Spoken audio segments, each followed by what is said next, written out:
All had a nice rest last night and are energized as much as I am and as excited as much as I am to be a part of this global assembly. I'd like first to introduce myself. My name is Semkae Kilonzo. I come from Tanzania. I'm the coordinator of the Policy Forum. The Policy Forum is a network of around 106 civil society organizations brought together in their interests in issues around governance and accountability, particularly with a focus on public money. I'm one of the co-hosts here in Tanzania, but there are others as well. I'd like to introduce them. Irene Kiria, if you can just stand up so participants can see you. Irene? I think he's not here. Betty Misiokia.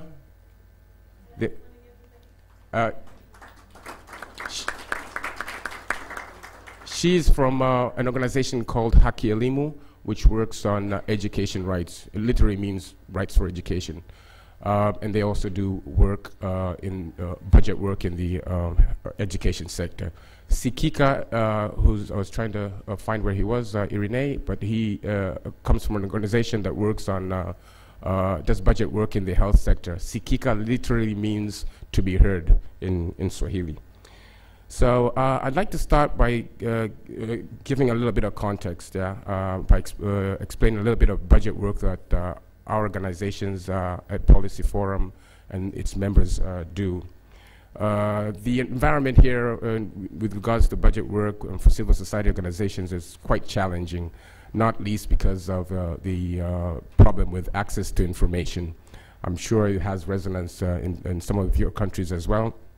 As you know, to do robust budget analysis, to impact the budget process, you really do require the information. And in Tanzania, we do not have a freedom of information law, and that itself makes it challenging in that government officials, duty bearers, do not seem to have clarity on what is public information and what isn't.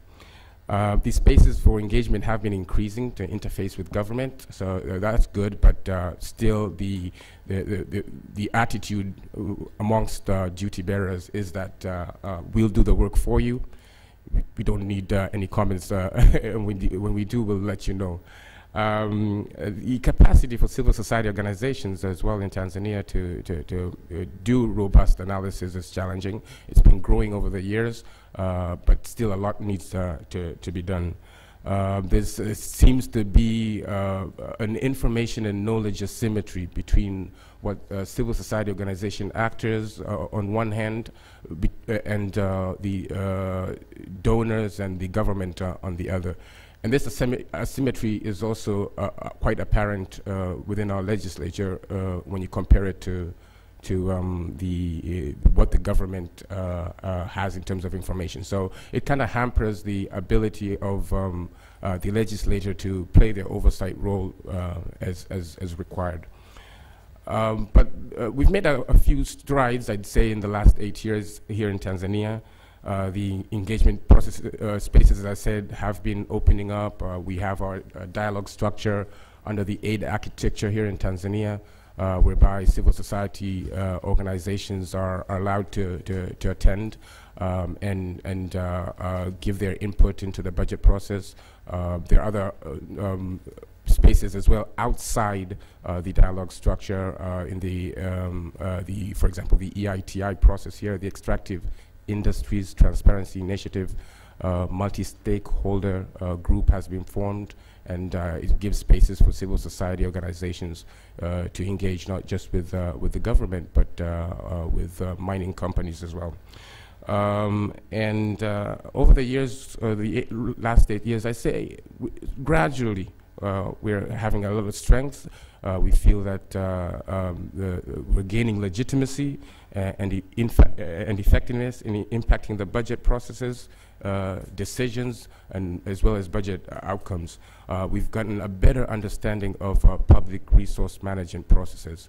So the entire cycle now is slightly better understood by those working or doing budget work, all the way from strategic planning and resource allocation, trying to find out, how many resources are, the resource purse and the plans of government to spend that money, expenditure management, looking at the efficacy of the actual expenditure, performance management, tracking to see if service delivery is working and at the quality required, and we just don't. And there, it's really important to try as well and look at public integrity. So looking at ministries, departments, and agencies, and seeing whether they have mechanisms, not just to stop things from going wrong, or to stop the misuse and abuse of public resources, but as well to have mechanisms to take corrective measures when abuse and misuse of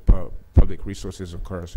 And there's one last bit within the public resources management processes that's quite important for us as well, and that's oversight bodies. Too often we end up just looking at the expenditures and doing an analysis of that, and if you don't like what's happening, we rush to do advocacy, but we don't engage much with the legislature to make sure that they also have the capacity to bring to account those officials or duty bearers who misuse public resources.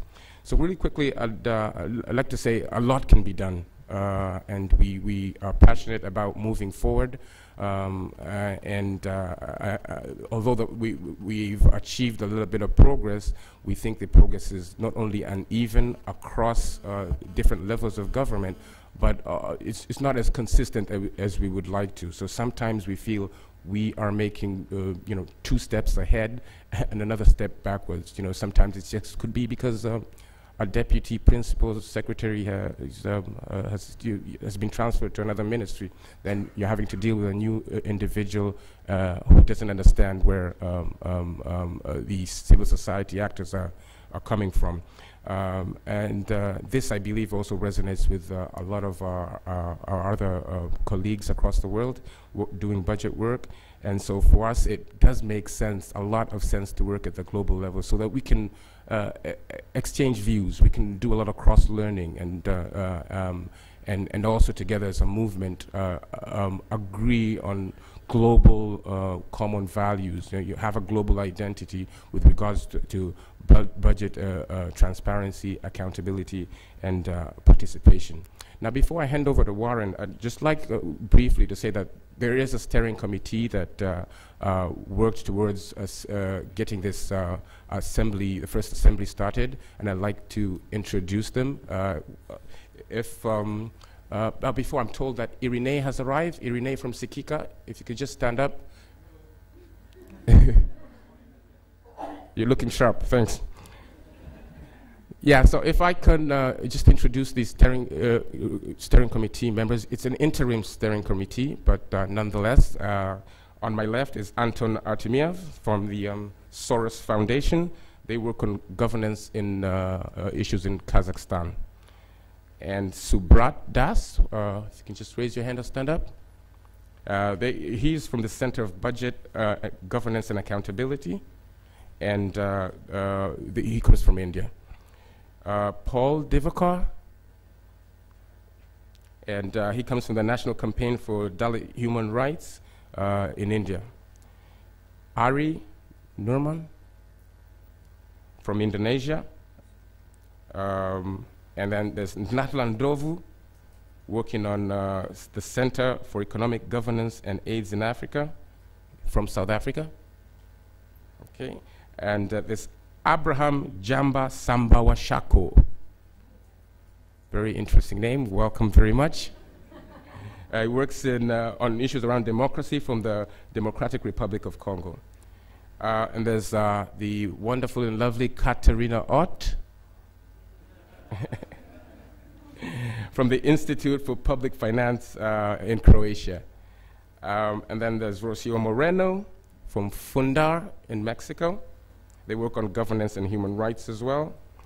And there's Taylor Rock and Yara Petrokovsky from UNESCO. They're not here, I'm told. And then obviously there's our wonderful Helena from the IBP, who couldn't manage to come, but I believe Warren will be able to give us details on that. And IBP obviously is the organization that got us together, so a round of applause for IBP for doing such a wonderful job.